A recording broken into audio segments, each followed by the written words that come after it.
बिस्मिल्लाहिर्रहमानिर्रहीम, अस्सलाम वालेकुम नाजरीन। आज का जो वीलॉग है उसमें मैं बात करने चाह रहा हूँ ऑडियो लीक्स की। ये पहली दफ़ा नहीं हुआ कि पाकिस्तान की सियासत के मंजरनामे पे 3 ऑडियोज़ डिस्कस हो रही हैं जो अभी हाल ही में रिलीज़ हुई थी और हर जगह पे वायरल हैं और उस हवाले से गुफ्तगू हो रही है। इससे पहले वीडियो लीक्स की भी बात होती रही है, वो भी आते रहे हैं, ऑडियो लीक्स की भी बात होती रही है। आज़म सवाती का केस हमारे सामने है, ज़ुबैर उमर साहब का केस हमारे सामने है, कवल शोज़ब साहिबा जिन्होंने कहा कि फ़ेक वीडियो के साथ मुझे मंसूब किया गया, वो केस हमारे सामने है। उसके अलावा भी बहुत सारे केसेस, माजी में डॉक्टर आमिर लियाकत हुसैन साहब का केस हमारे सामने है। तो ये एक इम्पॉर्टेंट इशू है और इस पे मैं देख रहा हूँ बात तो हो रही है सोशल मीडिया के ऊपर, लेकिन अनफॉर्चुनेटली बदकिस्मती से देख मैं ये रहा हूँ कि जो पॉलिटिकल एफिलिएशंस हैं उन पॉलिटिकल एफिलिएशंस के हिसाब से लोग बात कर रहे हैं। मैं जो ये वीलॉग करने जा रहा हूँ ना जी, इसके ऊपर ये ऑडियो वीडियो लीक्स का जो मौसम पाकिस्तान में आजकल चला है और लोगों की ज़ाती ज़िंदगियों को और उनकी इज्जतों को पामाल करने का रुझान जो शुरू हुआ है, मैं इस पर एक डिफरेंट पॉइंट ऑफ व्यू से वीलॉग करने जा रहा हूँ। ये आपने ज़रा गौर से सुनना है। मैं किसी किस्म की भी सियासी वाबस्तगी से हट कर बालातर होकर इस पर बात करना चाहता हूँ, क्योंकि ये मामला जो है ना, मैं देख रहा हूँ कि ये अब हमारी जड़ों में बैठ रहा है। ये हमारी सोसाइटी के मॉरल फैब्रिक को तबाह बर्बाद कर रहा है, उसको रप्चर कर रहा है, उसको ख़राब कर रहा है। तो इस वजह से इसको प्रॉपरली एक इखलाकी, कानूनी और सियासी पॉइंट ऑफ व्यू से एड्रेस करना ज़रूरी है। तो मैं इस तमाम जावियों से आपके सामने अपनी कुछ गुजारिशात रख देता हूँ। सबसे पहले बात कर लेते हैं अखलाकियात की। मैं किसी एक बंदे की बात नहीं करता। जितनी भी ऑडियोज़ आई या जितनी भी वीडियोज़ आई या मार्केट में अभी जो 3 ऑडियोज़ चल रही हैं जिनको मंसूब किया जा रहा है एक बड़े सियासी लीडर के साथ, उसको भी आप जेहन में रख लें और उन तमाम वीडियोज़ और ऑडियोज़ को जेहन में रख लें जो माजी में भी आ चुकी हैं और ओवरऑल मैं अब आपसे बात करने लगा। इखलाकी तौर पर अगर बात करें तो मैं ज़ाती तौर पर एक मुसलमान की हैसियत से समझता हूँ कि ये जितने भी लोग हैं, हम उम्मत मुस्लिमा की जितनी भी आबादी है पाकिस्तान से बाहर भी, और पाकिस्तान में हम तकरीबन 22 करोड़ लोगों में से 97% of the population is of Muslims, और हम कहते हैं कि जी हम मुसलमान हैं। तो हमारा जो दीन है, हमारा जो इस्लाम है, वो हमें प्राइवेसी और किसी की प्राइवेट लाइफ को रिस्पेक्ट करने पे बहुत ज़्यादा ज़ोर देता है। मिसाल के तौर पे मुझे एक वाक़या याद आता है इस्लामी तारीख़ से कि एक शख्स के घर में खलीफा वक्त अचानक चले गए और वो कुछ गलत काम कर रहा था। He was into some sort of an illegal activity, और खलीफा वक्त उसके घर में अचानक गए, जैसे छापा मारा जाता है रात के टाइम पे, और उन्होंने कहा, उसे रंगे हाथों पकड़ लिया, उन्होंने कहा ये तू पकड़ा गया। तो उस शख्स ने सवाल किया कि जी मैं तो जो कर रहा था अपने घर के अंदर सो कर रहा था, सबसे पहले आप मुझे ये बताएं कि आपको ये हक कहाँ से मिला कि आप मेरे घर में इस तरह से दाखिल हों और मेरे घर की चादर और 4 दीवारी के तकद्दुस को पामाल करें। तो खलीफा वक्त के पास उस बात का जवाब नहीं था और उन्होंने बोला कि तू ठीक कहता है, और वो वापस चले गए। तो एक तो ये मिसाल मैं आपको। अच्छा, अब दूसरी मिसाल, कोई भी शख्सियत है, मैं सारी ऑडियोज़ को रख लें, सारी वीडियोज़ को अपने सामने रख लें, कोई भी एक शख्सियत है जिसके हवाले से कोई ऑडियो या कोई वीडियो मंसूब की जाती है, इंसान है ना, और इंसान ख़ता का पुतला है। और इंसान की अगर आप तारीख़ हज़रत आदम अलैहिस्सलाम से उठाकर देख लें तो जितने भी पैगंबर और नबी हैं वो तो मासूम हैं। उनके हवाले से कहा जाता है कि उनसे गुनाह सरज़द नहीं हो सकते थे।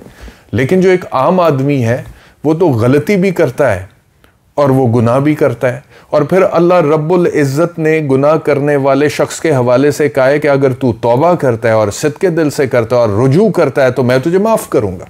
और बेमिसाल मिसालें हमें इस्लामी तारीख़ से मिलती हैं इसके हवाले से। ये वो चीज़ है,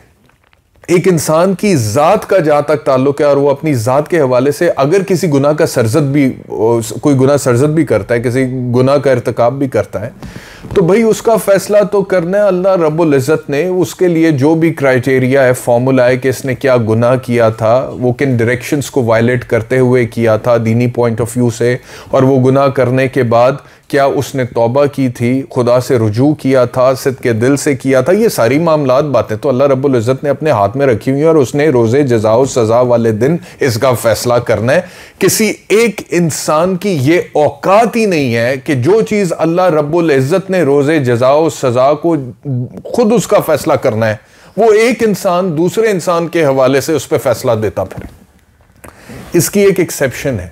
वो एक्सेप्शन ये है कि अगर कोई इंसान इखलाकी तौर पे ऐसी गलत हरकत करे जिससे किसी दूसरे इंसान की हक तलफी हो या वो मुतासर हो रहा है, तो फिर उस सूरत में जाहिरी बात है वो मामला जो है वो दुनियावी पॉइंट ऑफ व्यू से जो हमारी अपनी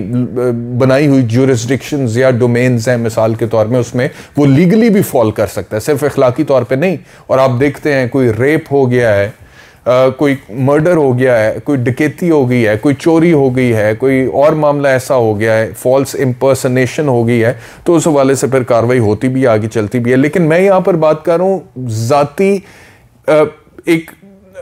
इंसान की जिसकी अपनी कोई पर्सनल जो भी लाइफ है और वो उसकी ज़ाती ज़िंदगी है और वो अपने घर के अंदर या उसकी चादर और चार दीवारी के तकद्दुस को पामाल करते हुए एक इंसान उस दूसरे इंसान की प्राइवेसी को इन्वेड करते हुए, उसको ब्रीच करते हुए घुसकर वहां से फिर कहता है कि देखो जी ये क्या हरकत कर रहा था। ये तो ना दीनी तौर पे इसकी मेरी ज़ाती दानिस्त में, बाकी उलमा भी बहुत सारे हैं, आप उनसे भी बेशक कंसल्ट कर सकते हैं, ना दीनी तौर पे इसकी गुंजाइश है, ना इखलाकी तौर पे इसकी गुंजाइश है, ना कानूनी तौर पे इसकी गुंजाइश है। और कानूनी तौर पर बड़ी तफसील से मैंने पूरी रिसर्च की है, पाकिस्तान का लॉ भी आपके सामने रखूंगा, इंटरनेशनल कवानीन भी आपके सामने रखूंगा कि एक इंडिविजुअल का जो राइट टू प्राइवेसी है उसकी इन्वेजन तो पॉसिबल ही नहीं है, वो तो फंडामेंटल राइट है। और अगर आप इस तरह ये सर्विलेंस के नाम पे या फिर फोन टैपिंग की जो फैसिलिटी जिन भी लोगों के पास है उसको इस्तेमाल करते हैं किसी एक फर्दे वाहिद की जाती जिंदगी की प्राइवेसी को इन्वेड करने के लिए या उसको वायलेट करने के लिए या उसको इंक्रोच करने के लिए, तो वो तो जो शख्स कर रहा है वो कानून की खिलाफ वर्जी कर रहा है। हाँ, एक सूरत में हो सकती है, अब मैं आ जाता हूं कानूनी पॉइंट ऑफ व्यू पे, किस सूरत में सर्वेलेंस हो सकती है, किस सूरत में फोन टैपिंग हो सकती है, किस सूरत में ऑडियोज वीडियोज बनाई जा सकती हैं, ये मैं आपको कानूनी तौर पर अब बताने लगा हूं। देखें, वो सिर्फ उस सूरत में हो सकती है और इसके ऊपर जो कानून है वो है investigation for fair trials act 2013, जिसमें वो कहते हैं कि अगर कोई भी शख्स जो उसके हवाले से ये गुमान है, वो सस्पेक्ट है किसी भी ऐसी एक्टिविटी का जो कि एंटी स्टेट एक्टिविटी है, या फिर किसी दहशतगर्दी की कार्रवाई में गुमान है कि मुलव्वस हो सकता है, या फिर ताज़ीरात पाकिस्तान में जिन जराइम का जिक्र है उनमें से कोई जुर्म का इर्तिकाब उसने किया है या गुमान है कि ये उसमें सस्पेक्ट है, या फिर ऑफिशियल सीक्रेट्स एक्ट की वायलेशन करता है या करप्शन की कोई कार्रवाई करता है, प्रिवेंशन ऑफ करप्शन एक्ट 1947 है उसके हवाले से, या फिर नेशनल सिक्योरिटी कौमी सलामती को लेकर वो कोई ऐसा अमल कर रहा है जिससे उसको नुकसान पहुंचेगा, तो फिर उसकी सर्विलेंस हो सकती है, उसकी फोन टैपिंग भी हो सकती है, उसके दीगर मामला जो सर्विलेंस के मॉडर्न डे वर्ल्ड में है उनको भी अडॉप्ट किया जा सकता है। लेकिन उसका भी एक तरीकाकार दिया गया, उसका भी एक तरीकाकार दिया गया इसी एक्ट में, investigation for fair trials act 2013 में उसका तरीकाकार दिया गया जस्टिस काजी फाइज ईसा के केस में। जस्टिस काजी फाइज ईसा के केस में यह डिस्कस हुआ है। जस्टिस मंसूर अली शाह साहब ने इसके ऊपर बड़े इंपॉर्टेंट जो हैं वो बातें की हुई हैं। और वो क्राइटेरिया क्या है इस जजमेंट में सुप्रीम कोर्ट की, ये लिखा हुआ है कि अगर कोई इंटेलिजेंस एजेंसी किसी भी इंडिविजुअल के हवाले से फोन टैपिंग या सर्वेलेंस या वीडियो मेकिंग वगैरह करना चाहती है छुप छुपा के, तो ये कोई काटे ब्लांचे उनका राइट नहीं है, यानी कि ये कोई अनब्राइडल्ड राइट नहीं है, यानी कि ये कोई ऐसी चीज नहीं है जिसमें उनको खुली आजादी है, ये लामहदूद कोई उनका हक नहीं है, ये एक महदूद हक है और उसकी चंद शराइत हैं, कुछ रिक्वायरमेंट्स है, वो पूरी होंगी तो उसके बाद वो ये कर सकते हैं। अब वो शराइत क्या है? उन्होंने कहा जी एक मैंडेटरी प्रोसेस है investigation for fair trials act 2013 में, इसको आपने फॉलो करना है। उसके बाद फिर आप किसी भी ऐसे शख्स की जिसके हवाले से आपको यह गुमान है कि वो एंटी स्टेट एक्टिविटी में मुलव्वस है, जिसके हवाले से आपको यह गुमान है कि वो किसी दहशतगर्दी की कार्रवाई का सस्पेक्ट है या हो सकता है या उसने कोई कानून तोड़ा है, तो उसमें भी एक मैंडेटरी प्रोसेस के बाद आप उसकी सर्वेलेंस कर सकते हैं। वो मैंडेटरी प्रोसेस क्या है? वो मैंडेटरी प्रोसेस ये है कि सबसे पहले वो कहते हैं कि जो महकमा ये सर्वेलेंस करना चाहता है, ऑडियो टेपिंग, फोन टैपिंग वगैरह, ये वो सबसे पहले तो एक नोटिफिकेशन निकालेगा और वो नोटिफिकेशन उस महकमे का एक ऐसा अफसर निकालेगा जो कम से कम भी 20वें ग्रेड का होगा। ये पहली रिक्वायरमेंट है। दूसरी वो कहते हैं कि वो एक रिपोर्ट बनाएगा, रिपोर्ट मुरतब करेगा कि जी क्यों ये इसकी टैपिंग की या सर्वेलेंस की जरूरत है। फिर वो रिपोर्ट अपने हेड ऑफ द डिपार्टमेंट को पेश करेगा, तीसरी रिक्वायरमेंट। चौथी requirement, head of the department वो वजीर दाखिला को देगा, जो आजकल इस केस में राना सनाउल्लाह साहब हैं, राना सनाउल्लाह या जो भी वफाकी वजीर दाखिला उसको वो पेश की जाएगा, वो उसको अप्रूव करेगा मिनिस्टर जो है रिपोर्ट को, तो उसके बाद वो चली जाएगी डेजिग्नेटेड जज of the relevant high court, यानी कि जो भी मुतल्लिका हाई कोर्ट है, उस हाई कोर्ट के जो भी चीफ जस्टिस हैं, उन्होंने हाई कोर्ट के ही एक जज साहब को डेजिग्नेट किया होगा कि अगर वफाकी वजीर दाखिला की तरफ से अप्रूवल के बाद रिपोर्ट आती है तो जज साहब फाइनली उसका वारंट निकालेंगे, तो फिर जाके एजेंसी या जो भी वो इदारा है उसको इजाजत होगी कि वो सर्वेलेंस कर सकते हैं। और जब जज साहब वारंट निकालेंगे तो जज साहब 60 दिन तक की सर्वेलेंस का हुक्मनामा भी सादर कर सकते हैं, और अगर उनको लगे कि ये जो सर्वेलेंस ये इदारा या एजेंसी करना चाहती है इसकी बुनियाद में कोई बदनीयती है, कोई मेलाफाइडी है, तो वो डिनाई भी कर सकते हैं। और अगर वो रिफ्यूज कर देते हैं कि मैं नहीं देता इजाजत, तो सर्वेलेंस नहीं हो सकती। लेकिन अगर वो इजाजत दें तो वो 60 दिन की दे सकते हैं, बाद में अगर मजीद चाहिए तो उसके लिए आप दोबारा अप्लाई करें तो मजीद आपको वो मिल सकता है। ये प्रोसीजर है पूरा। अब ये मैं आपसे कानूनी तौर पे surveillance, phone tapping, audio leaks, video leaks उस हवाले से बात कर रहा हूं कि अगर कोई बंदा नेशनल सिक्योरिटी के हवाले से किसी जुर्म के इर्तिकाब करने के हवाले से सस्पेक्ट है, कोई दहशतगर्दी की कार्रवाइयों का सस्पेक्ट है, किसी ने ताज़ीरात पाकिस्तान या प्रिवेंशन ऑफ करप्शन एक्ट या दीगर जितने भी इस तरह के कवानीन है उस हवाले से किसी जुर्म का इर्तिकाब किया या उसमें सस्पेक्ट है, मशकूक है, उसकी हो सकती है उसके खिलाफ एविडेंस गैदर करने के लिए, क्योंकि फिर कल को यही एविडेंस अगर आपने कोर्ट ऑफ लॉ में पेश करना है तो it has to be admissible piece of evidence. और अगर ये सारा प्रोसीजर आप फॉलो करेंगे तो फिर जाके आप अदालत को बताएंगे ना कि सर ये देखें ये सारा प्रोसीजर हमने फॉलो किया था, फिर अदालत कहेगी कि मैं इस एविडेंस को अब एडमिट करती हूं इस मशकूक फर्द के खिलाफ या मुल्जिम के खिलाफ, और फिर जाके वो फेयर ट्रायल में जो है उसको कंसिडर करके उसके मुताबिक जजमेंट आ सकती है। लेकिन अगर ये प्रोसीजर ही फॉलो नहीं होता तो फिर चाहे जो भी आदमी है, चाहे वो दहशतगर्दी की कार्रवाइयों में भी मुलव्वस है, उसको बरियत मिल जाएगी। ये मंशा है इस कानून की। तो एक चीज तो ये हो गई कि सर्वेलेंस किन हालात में हो सकती है, audio leaks, audio tapping, phone tapping, video leaks, video tapping किन हालात में हो सकती है मैंने आपको बता दी। अब आ जाते हैं मैं इसके दूसरे पहलू की तरफ, क्योंकि मैं ये देख रहा हूं कि जिनका ताल्लुक पाकिस्तान तहरीक इंसाफ से अभी हाल ही में जो 3 ऑडियो लीक्स हुई हैं वो तो कह रहे हैं कि ये फेक है, और इमरान खान साहब का या पीटीआई वालों का, पीटीआई का तो नहीं, इमरान खान साहब का इस्तेहकाक है कि अगर उनसे कोई चीज़ मंसूब की जा रही है तो वो उसको डिनाई कर सकते हैं। अगर वो उसको डिनाई करेंगे तो the onus is on whosoever has generated that audio leaks। इस केस में तो पता ही नहीं है कौन है, किसने किया है, मतलब कि ये तो मिस्ट्री है ना, ये तो पता ही नहीं कौन। मैं आपको बता रहा हूं कानूनी तौर पे या ये कोई कर ही नहीं सकता, और अगर करेगा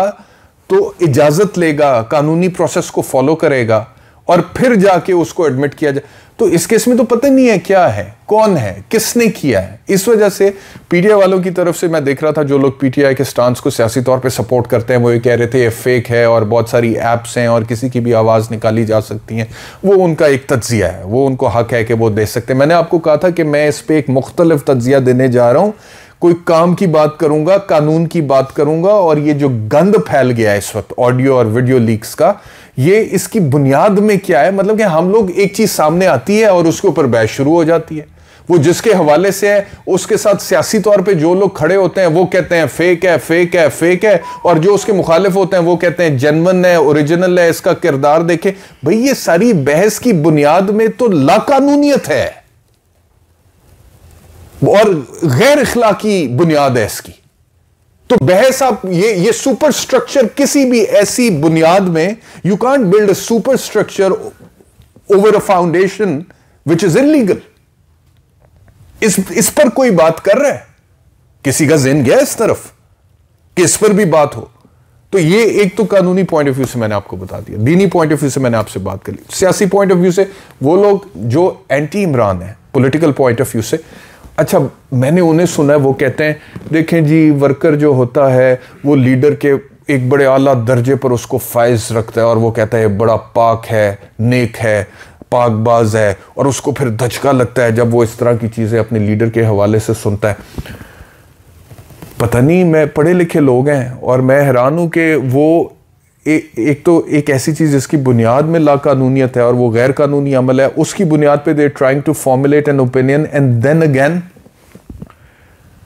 जो बंदा ये कह रहा है, बात कर रहा है, या जो बंदा वो ऑडियो फोन टैपिंग कर रहा था, या जिस बंदे ने उसको लीक किया है, या फिर जिस बंदे ने उसको फैलाया है, या फिर जिस बंदे ने उस पर तज्जिया दिया है, बात की है और पाकबाजी के हवाले से फतवे सादिर किए हैं,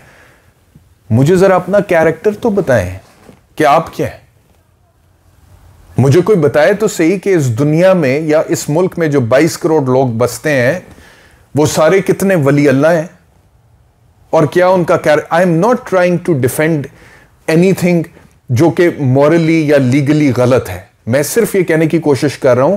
कि जहां पर हमारी डोमेन या जुरिस्डिक्शन ही नहीं है बतौर इंसान, और अल्लाह रब्बुल इज़्ज़त ने दीनी पॉइंट ऑफ व्यू से कहा है कि मैं इसका फैसला करूंगा, तो कोई औकात हैसियत है हमारी कि हम उस पर फतवा दें, और हम कहते फिर अब इसके मुताबिक दूसरे इंसानों को हम कहें कि अब इस इंसान को इसके मुताबिक जज करो, चाहे वो कोई भी है, किसी भी पार्टी से, वो जुबैर उमर साहब की से मंसूब वीडियो लीक सी क्यों ना हो, या आजम सवाती के से मंसूब ही क्यों ना हो, या किसी बहुत सारी आई, डॉक्टर आमिर लियाकत हुसैन साहब से ही मंसूब क्यों ना हो, या इमरान खान से हमसे मंसूब कोई ऑडियो लीक सी क्यों ना हो, इस्तेहकाक ही नहीं है हम, लेकिन बात हो रही है, लेकिन उसके ऊपर फतवेबाजी हो रही है, लेकिन उसके ऊपर ओपिनियन बनाने की कोशिश की जा रही है, तो ये अजीब बात है। अच्छा, अब वापस अगर मैं कानूनी साइड पर आ जाऊं, आइन जो है, मैंने पहले तो आपको ये बता दिया कि किन मामलात में, किन हालात में सर्वेलेंस हो सकती है, फोन टैपिंग हो सकती है, वो आप लोगों को पता लग गया। अब ये जो हो रही है, ये वाली ऑडियो लीक्स, जो अभी 3 ऑडियो लीक्स जिनको इमरान खान से मंसूब किया जा रहा है, ये किस हद तक कानूनी तौर पर दुरुस्त है, इस पर बात कर लेते हैं। देखें, कॉन्स्टिट्यूशन जो है ना, उसका आर्टिकल 9 है, वो बात करता है राइट टू लाइफ की। कॉन्स्टिट्यूशन का आर्टिकल 14 है, वो बात करता है right to dignity of a person and right to privacy की। और कॉन्स्टिट्यूशन का आर्टिकल 19 है, वो बात करता है फ्रीडम ऑफ स्पीच की। इसके ऊपर हमारी जो आला अदालतें, सुप्रीम कोर्ट है, उन्होंने जो इंटरप्रिटेशन और फैसले सुनाए हैं, अगर आप उन्हीं को पढ़ लें, चाहे शला ज़िया केस को पढ़ लें, चाहे बेनज़ीर भुट्टो के केस को पढ़ लें, चाहे MD Tahir versus director state bank of Pakistan के केस को पढ़ लें, चाहे मंजूर अहमद वर्सेस स्टेट को पढ़ लें, तो सुप्रीम कोर्ट ने बड़ी तफसील से कैटेगोरिकली कहा है कि जी ये जो राइट टू लाइफ किसी इंसान का होता है, ये कोई एनिमलिस्टिक राइट नहीं है कि उसने सिर्फ जिंदा रहना है, जिंदगी गुजारनी है जब तक उसको सांस आ रहा है और वो जिंदा है। वो कहते हैं ये जो राइट टू लाइफ लिखा हुआ है ना आइन के अंदर, article 9 of the constitution of the Islamic Republic of Pakistan and article 14 of the constitution and Article 19 of the Constitution, both the articles talk about the dignity and privacy of a man or right to freedom of speech. वो कहते हैं कि ये वो rights हैं जो इंसान को इंसान बनाते हैं। राइट टू लाइफ का मतलब है right to life in a clean environment, right to life in an environment जहां पे कानून की बालादस्ती है, जहां पे रूल ऑफ लॉ है, जहां पे सिविल राइट्स को, बुनियादी इंसानी हकूक को प्रोटेक्ट किया जाता है, जहां पे किसी की प्राइवेसी को रिस्पेक्ट किया जाता है, ना कि उसको इन्वेड किया जाता है, ना कि उसको वायलेट किया जाता है। शला ज़िया के केस में उन्होंने कहा कि ये जो इंक्रोचमेंट होती है, इन्वेजन होती है प्राइवेसी की by the state of an individual, this is unlawful, this is unconstitutional, ये गैर कानूनी है, ये गैर आईनी है, ये शला ज़िया के केस में कहा। फिर यही बात मोहतरमा बेनज़ीर भुट्टो के केस में की गई और उसमें कहा गया कि ये ना सिर्फ गैर कानूनी है, ना सिर्फ गैर, यानी कि ये अब बात हो रही है उन ऑडियोज की जिसमें कोई एक इंडिविजुअल अपनी जाती जिंदगी के हवाले से कोई गुफ्तगू कर रहा है, उसकी जो भी नौयत है, वो किसी से फ्लर्ट कर रहा है या कोई रोमांटिक गुफ्तगू है, जो भी, मुझे नहीं पता भाई, मैं प्लीज ये ना समझें कि मैं इन बातों को कंडोन कर रहा हूं या इनको जस्टिफाई या इनका कोई जवाब देने की कोशिश, मैं सिर्फ ये कहने की कोशिश कर रहा हूं कि अपनी जाती जिंदगी में जो कोई भी बंदा बात कर रहा है, किसी से भी, कोई भी बंदा है, उसके बारे में सुप्रीम कोर्ट क्या कह रहा है। सुप्रीम कोर्ट का ओपिनियन मैं आपको बता रहा हूं, वो कहते हैं कि किसी भी बंदे की जो जाती जिंदगी है उस हवाले से अगर आप ऑडियो टैपिंग करते हैं, फोन कॉल्स रिकॉर्ड करते हैं, वीडियोस बनाते हैं और फिर उनको वायरल कर देते हैं, ये ना सिर्फ गैर कानूनी है, ये ना सिर्फ गैर इखलाकी है, ये ना सिर्फ गैर आईनी है, बल्कि इसकी कोई लीगल जस्टिफिकेशन नहीं हो सकती। वो कहते हैं ये जाती घरों में, प्राइवेट होम्स में, गेस्ट हाउसेस में, chambers of the superior judiciary, क्योंकि मोहतरमा बेनजीर भुट्टो साहिबा का ये जो केस था इसके अंदर ये इशू आया था कि सुपीरियर जुडिशरी से ताल्लुक रखने वाले हमारे जज साहिबान के चेंबर्स को भी बग किया गया। उन्होंने कहा ये इंडिपेंडेंस ऑफ जुडिशरी के ऊपर एक हमला है और ये नहीं हो सकता। फिर एमडी ताहिर के केस में, फिर मंजूर अहमद के केस में ये सारी बातें जो है सामने आई हैं। फिर अगर मैं आपसे अर्ज करूं, अगर इंटरनेशनल लेवल पे अगर इसको ले जाएं तो आर्टिकल 112 है of the universal declaration on human rights, जो राइट टू प्राइवेसी की बात करती है, और वो कहती है कि इस तरह से फ़ोन टैपिंग और ऑडियो लीक्स और वीडियो लीक्स वगैरह नहीं हो सकती है। तो कहने, और अगर और भी इंटरनेशनल लेवल पे मैं आपको बात करूं तो शायद आपको याद हो कि अमेरिका की तारीख में जो पहला प्रेसिडेंट जिसने रिजाइन किया था वाटरगेट स्कैंडल के ऊपर, रिचर्ड निक्सन जो था, जिसका ताल्लुक रिपब्लिकन पार्टी से था, उसके ऊपर इल्जाम क्या था? उसके ऊपर इल्जाम ये था कि डेमोक्रेट पार्टी का दफ्तर वाटरगेट होटल में था। वहां पे उसने 5 लोगों को भेजा जिन्होंने प्लम्बर का रूप धारा, और वहां पर जाके उन लोगों ने कुछ कैमरे नस्ब करने की कोशिश की और उसको बग करने की कोशिश की, यानी कि ऑडियो रिकॉर्डिंग वगैरह वहां पे हो जाए। वो पकड़े गए। वो जब पकड़े गए तो वो सामने आ गए। उस पे 2 सहाफी जुड़ गए, उन्होंने उसके ऊपर इन्वेस्टिगेटिव स्टोरी की। रिचर्ड निक्सन ने उस टाइम पे उसको दबाने की बड़ी कोशिश की, डिस्पाइट द फैक्ट कि वो दोबारा सदर इलेक्ट भी हो गया, लेकिन सिर्फ इस बुनियाद पे कि उसने राइट टू प्राइवेसी को इन्वेड किया, ब्रीच किया, उसका मौखजा होने लगा था रिचर्ड निक्सन का। ये अमेरिका की मिसाल मैं आपको दे रहा हूं। और जब वो सदारती मौखजा होने लगा था, फिर उसने उससे पहले ही रिजाइन कर दिया 1974 में। और उस रेजिग्नेशन की बुनियाद में क्या था? Audio tapping,